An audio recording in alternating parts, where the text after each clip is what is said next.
बिस्मिल्लाहिर्रहमानिर्रहीम। अस्सलाम वालेकुम डियर स्टूडेंट्स। इस आज के लेक्चर में हम पढ़ेंगे जी स्केलेटल मसल्स के बारे में कि स्केलेटल मसल्स होते क्या हैं और ये बनते कैसे हैं जी।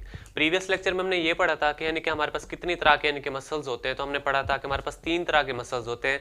पहले होते हैं हमारे पास स्केलेटल मसल्स, फिर होते हैं कार्डियक मसल्स, फिर हमने पढ़ा था किसके बारे में, स्मूथ मसल्स के बारे में। तो इस लेक्चर में हम डियर स्टूडेंट्स पढ़ेंगे कि हमारे पास जो स्केलेटल मसल्स होते हैं वो क्या होते हैं और वो किस तरह से बनते हैं जी। आपको पता है जी हमारे पास जो मसल्स होते हैं वो किसके साथ अटैच होते हैं, बोन्स के साथ। मतलब जो मसल्स होंगे वो किसके साथ अटैच होंगे, बोन्स के साथ। और बोन्स क्या करती हैं, वो उन्हें हेल्प करती हैं लोकोमोशन के अंदर और प्रोटेक्शन देती हैं उनको जी। ठीक हो गया। तो ये हमारे पास जो यानी कि स्केलेटल मसल्स होते हैं वो हमारे जिस्म, इंसानी जिस्म के अंदर वो कितने होते हैं जी, 640 से लेकर 650 तकरीबन होते हैं स्केलेटल मसल्स पाए जाते हैं। तो सबसे पहले हम देखें, अगर ये आपके पास क्या है जी, एक हड्डी है और हड्डी के साथ क्या जुड़ा हुआ है, एक मसल जुड़ा हुआ है। अब ये जो मसल जो हड्डी के साथ जुड़ा हुआ है ये किस शक्ल का है, ये बेली लाइक स्ट्रक्चर दे रहा है जी। किसका स्ट्रक्चर दे रहा है जी, ये बेली लाइक स्ट्रक्चर है जी। और आपको पता है कि जब एक मसल्स होता है किसके साथ, हड्डी के साथ जुड़ता है तो ये क्या कहलाता है जी, हमारे पास टेंडन कहलाता है। क्या कहलाता है जी, टेंडन। मतलब ये जो मसल्स है जब हड्डी के साथ जुड़ेगा तो क्या कहलाएगा, टेंडन कहलाएगा। और आपको पता है जब मसल्स हड्डी के साथ जुड़ता है वो टेंडन कहलाता है, और जब हड्डी हड्डी के साथ जुड़ती है वो लिगामेंट्स में आ जाती है। तो क्योंकि हम मसल्स को हड्डी के साथ जोड़े तो ये क्या कहलाएगा, टेंडन कहलाएगा। और ये जो स्ट्रक्चर शेप दे रहा है, जो मसल रेड कलर में आपको नजर आ रहा है, ये जो मसल जिस तरह की शेप में, इस शेप को हम किसका नाम दे रहे हैं, बेली लाइक शेप कह रहे हैं जी। क्लियर हो गया। तो नेक्स्ट है हमारे पास डियर स्टूडेंट्स के हमारे पास अब हम इस मसल को क्या करें, माइक्रोस्कोप की मदद से यानी कि उसका क्रॉस सेक्शन देखेंगे कि वो किस तरह का होता है। जब हमने इसको क्रॉस सेक्शन करके माइक्रोस्कोप की मदद से देखा तो ये कुछ इस तरह का स्ट्रक्चर था।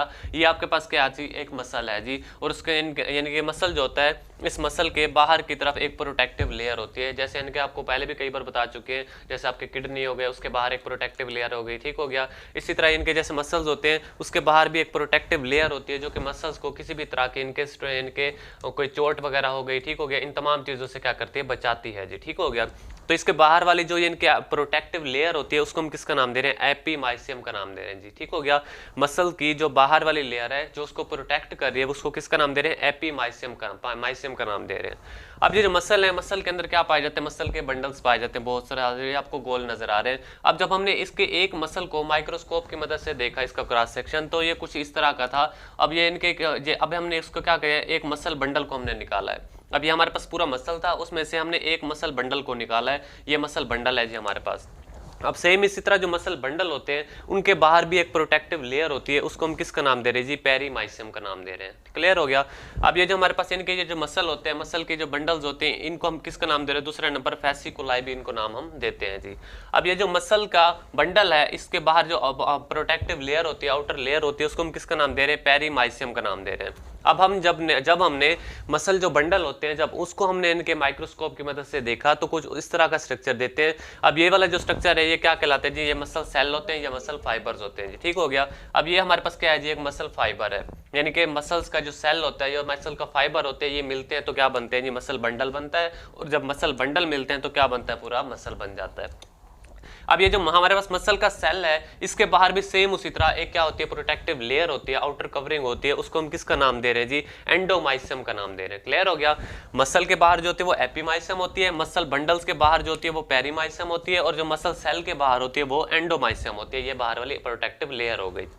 अब ये जो हमारे पास यानी कि अब ये जो मसल सेल है, अब इसकी जो आउटर मोस्ट बाउंड्री है, जैसे एनिमल सेल की बाहर वाली मेम्ब्रेन कौन सी होती है, सेल मेम्ब्रेन होती है। प्लांट्स की कौन सी होती है, सेल वॉल होती है। इसी तरह जो मसल का सेल होता है उसकी जो बाहर वाली लेयर होती है, आउटर मोस्ट बाउंड्री होती है, वो क्या कहलाती है, सार्कोलीमा कहलाती है। और इस सार्कोलीमा के बाहर की तरफ यानी कि प्रोटेक्टिव लेयर होती है, उसको हमने किसका नाम दिया जी, एंडोमाइसियम का नाम दिया है। अब ये हमारे पास क्या था, एक मसल का सेल था। जब इसका हमने क्रॉस सेक्शन लिया तो ये मसल के सेल जो होते हैं वो किससे मिलकर बने होते हैं, मायोफिब्रिल्स से मिलकर बने होते हैं। अब ये आगे बहुत सारे मायोफिब्रिल्स होते हैं जो कि इनके किसकी शक्ल में होते हैं, सिलेंडर की शक्ल में होते हैं। जब ये बहुत सारे मिलेंगे मायोफिब्रिल्स तो मिलकर क्या बनाते हैं जी, हमारे पास मसल का सेल बनाते हैं जी। ठीक हो गया। अब अगर हम इसका स्ट्रक्चर देखें, जो मसल का सेल है या फाइबर है, अगर उसका हम स्ट्रक्चर देखें अगर, तो कुछ इस तरह का स्ट्रक्चर होता है। अब इसके जो बाहर वाली आपको रेड कलर की लाइन नजर आ रही है, ये क्या कहलाती है, उसके आउटर मोस्ट बाउंड्री है जो कि क्या कहलाती है, हमारे पास सार्कोलीमा कहलाती है। इसके अंदर क्या होता है, फ्लूइड होता है जिसको हम किसका नाम दे रहे हैं, हम सार्कोप्लाज्म का नाम दे रहे हैं, जो अंदर वाला इसका फ्लूइड होता है। अब इसके जो साइटोप्लाज्म होता है, आपको जाहिर सी बात है सेल के अंदर कुछ जिनके डिफरेंट ऑर्गेनेल्स भी पाई जाती हैं। इसके अंदर क्या होते हैं, माइटोकॉन्ड्रिया भी पाए जाते हैं। बाहर की तरफ जिनकी लेयर होती है जो कि क्या होती है, सार्कोलीमा होती है, उसके साथ साथ क्या होते हैं जी, न्यूक्लियस अटैच होते हैं। इसके अंदर मल्टी न्यूक्लिएटेड होती है, ठीक हो गया। इसके अंदर काफी सारे क्या होते हैं, उनकी लेयर के साथ साथ इस तरह क्या होते हैं, न्यूक्लियस अटैच होते हैं। अब जो हमारे पास ये मसल के इनके सेल होता है, उसके अंदर हमारे पास कुछ खास किस्म की प्रोटीन्स भी पाई जाती हैं, जो आपको रेड कलर में नजर आ रही है, ये क्या होती है, मायोग्लोबिन होती है। और ये जो आपको ब्लैक कलर में नजर आ रही है, वो क्या होती है, ग्लाइकोजन होती है, ठीक हो गया। तो खास किस्म की इसमें क्या होती है, कुछ प्रोटीन्स भी पाई जाती है। अब ये जो मसल का सेल होता है, इसका साइज कितना होता है, ये हमने लास्ट लेक्चर में भी पढ़ा था कि इनका साइज होता है 10 to 100 माइक्रोमीटर, इनका क्या होता है, साइज होता है। अब ये था हमारे पास क्या, मसल सेल, जिसको हमने डिस्कस किया। अगर जब हम मसल सेल को हम क्या करते हैं, उसका क्रॉस सेक्शन करवाते हैं माइक्रोस्कोप की मदद से, उसको देखा हमने, तब हमने क्या किया, मायोफिब्रिल्स को मैंने डिस्कस किया कि मायोफिब्रिल्स जो बहुत सारे होते हैं वो मिलकर क्या बनाते हैं, मसल सेल बनाते हैं। जो माइक्रोफिब्रिल्स होते हैं उनका साइज कितना होता है, 1 to 2 माइक्रोमीटर होता है उनका साइज। क्लियर हो गया। अब ये जो माइक्रोफिब्रिल्स होते हैं, मायोफिब्रिल्स होते हैं, जब इनको हमने क्रॉस सेक्शन किया है माइक्रोस्कोप की मदद से, इसको देखा गया, तो इसके अंदर कुछ इस तरह के क्या होते हैं, बैंड्स बने होते हैं जी। जैसे यानी कि हमारे पास जो पहला हमने बैंड बनाया वो क्या होता है, ए बैंड होता है। दूसरा जो होता है वो जो हमने रेड से बनाया वो क्या है जी, आई बैंड है। जो ए बैंड है वो क्या होता है, डार्क होता है। जो आई बैंड है वो क्या होता है जी, लाइटर होता है। उसके बाद फिर क्या आता है जी, एक डार्क बैंड आता है, जिसको हमने आई बैंड, ए बैंड का नाम दिया।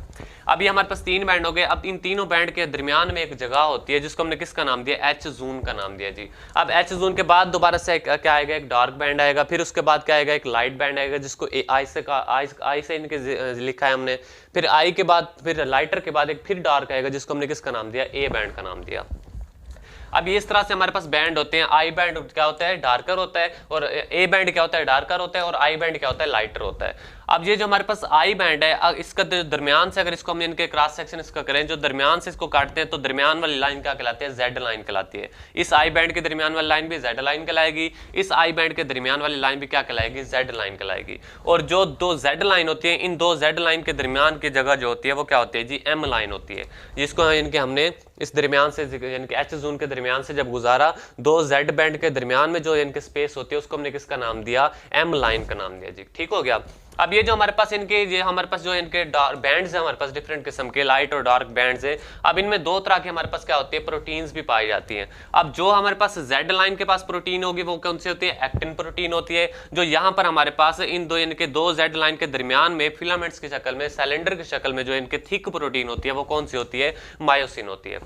तो देखिए जो एक्टिन होती है वो कौन सी होती है, थीन होती है हमारे पास, और जो इनके मायोसिन होती है वो क्या होती है जी, थोड़ी थिक होती है। तो एक्टिन क्या होती है, यानी कि थीन फिलामेंट कहलाएगा, जो यानी कि जो मायोसिन है वो क्या कहलाएगा, थिक फिलामेंट कहलाएगा। अब हम क्या करते हैं जी, अब जो जेड लाइन हमारे पास होती है, दो जेड लाइन के दरमियान वाली जो इनके जो स्पेस होती है वो क्या कहलाता है, सार्कोमेयर कहलाती है। अब इसकी डिफाइन भी हो सकती है कि इनके the difference between two Z line is called sarcomere, के दो जेड लाइन के दरमियान वाला जो एरिया होता है वो क्या कहलाता है, उसका सार्कोमेयर कहलाता है। या इसकी दूसरी डेफिनेशन ये भी होती है कि कंट्रैक्टाइल यूनिट ऑफ मसल, के मसल्स का जो कंट्रैक्टाइल यूनिट होता है वो क्या कहलाता है जी, सार्कोमेयर कहलाता है। अब हमने यहाँ पे डिस्कस किया दो इनके प्रोटीन के बारे में, एक होती है एक्टिन, दूसरी होती है मायोसिन। अब इन दोनों का हम इनके साइड बाय साइड इनका डायग्राम देखते हैं कि जो हमारे पास थिन फिलामेंट होता है उसमें क्या आ जाती है हमारे पास, थिन फिलामेंट का कुछ यानी कि इस तरह का स्ट्रक्चर होता है। इसमें हमारे पास दो यानी कि इस तरह के यानी कि क्या होते हैं, उनके लाइंस होती हैं, यानी कि दो यानी कि सीक्वेंस में होते हैं। अब यानी कि ये जो रेड कलर में आपको नजर आ रही है, ये क्या होती है, एक्टिन प्रोटीन होती है। इसके ऊपर यानी कि कुछ में यानी कि इसके तरह की क्या पाई जाती है, ट्रोपोमायोसिन पाई जाती है, और कुछ यानी कि क्या पाई जाती है, उसके ऊपर ट्रोपोनिन पाई जाती है। तो ये कुछ इस तरह का इनका स्ट्रक्चर होता है कि इनका थिन फिलामेंट का जो इनके क्या होती है, उसमें एक्टिन आ जाती है, ट्रोपोनिन आ जाती है, और ट्रोपोमायोसिन आ जाती है जी। ठीक हो गया। नेक्स्ट हमने किसकी बात की, थिक फिलामेंट की, कि थिक फिलामेंट का स्ट्रक्चर कुछ इस तरह का होता है। ये क्या होता है, एक तो थिक होता है, ठीक हो गया, और इसके ऊपर इनके क्या लगे होते हैं, यानी कि क्रॉस ब्रिजेस लगी होती है। ये क्रॉस ब्रिजेस क्या करती हैं, ये एक्टिन और मायोसिन को आपस में इस तरह से क्या करती है, जोड़ती हैं आपस में जी। ठीक हो गया। इनके ऊपर इस तरह क्रॉस ब्रिजेस बनी होती है, जो कि क्या किसकी होती है, मायोसिन की बनी होती है। ये क्या करते हैं, एक्टिन के साथ मिलकर इस तरह से इनके जुड़ जाती है। अब ये फर्ज करिए इनकी ये एक्टिन है, ये मायोसिन है, इस तरह से आपस में आगे जुड़ेंगी, इस तरह से कॉन्ट्रैक्शन होगी और रिलैक्सेशन होगी, कॉन्ट्रैक्शन होगी और रिलैक्सेशन होगी। तो ये कुछ इस तरह का इनका स्ट्रक्चर होता है। इनका जो इनका साइज होता है वो कितना होता है, 16 नैनोमीटर होता है थिक फिलामेंट का, और जो थिन फिलामेंट होता है उनका साइज होता है 7 to 8 नैनोमीटर होता है। ठीक हो गया। और ये भी आप इनके पता होना चाहिए कि एक जो हमारे पास मायोसिन होता है, एक मायोसिन को 6 यानी कि एक्टिन के मॉलिक्यूल ने क्या किया होता है, घेरा होता है। मतलब ये फर्ज के एक यानी कि मायोसिन होता है तो उसको यानी कि बाहर से 6 यानी कि एक्टिन के मॉलिक्यूल ने इस तरह से क्या किया होता है, कवर किया होता है, घेरा होता है। ठीक हो गया। तो इसमें हमने पढ़ा कि हमारे पास मसल्स जो है वो बनते हैं किस तरह। सबसे पहले क्या होते हैं, बैंड्स होते हैं। बैंड्स मिलकर क्या बनाते हैं, मायोफिब्रिल्स बनाते हैं। वो जो मायोफिब्रिल मिलते हैं आपस में तो मिलकर क्या बनाते हैं, मसल का सेल बनाते हैं, मसल का फाइबर्स बनाते हैं। अब मसल फाइबर या मसल सेल मिलेंगे तो क्या बनाएंगे, मसल के बंडल्स बनाएंगे। और मसल बंडल जब आपस में मिलेंगे तो क्या बन जाएगा, एक पूरा मसल बन जाएगा। और वो मसल्स किसके साथ अटैच होता है, हमारी बोन्स के साथ, ताकि वजन के हमें रिलैक्सेशन हो गई, कॉन्ट्रैक्शन हो गई, इन तमाम के अंदर क्या कर सके, हेल्प कर सके।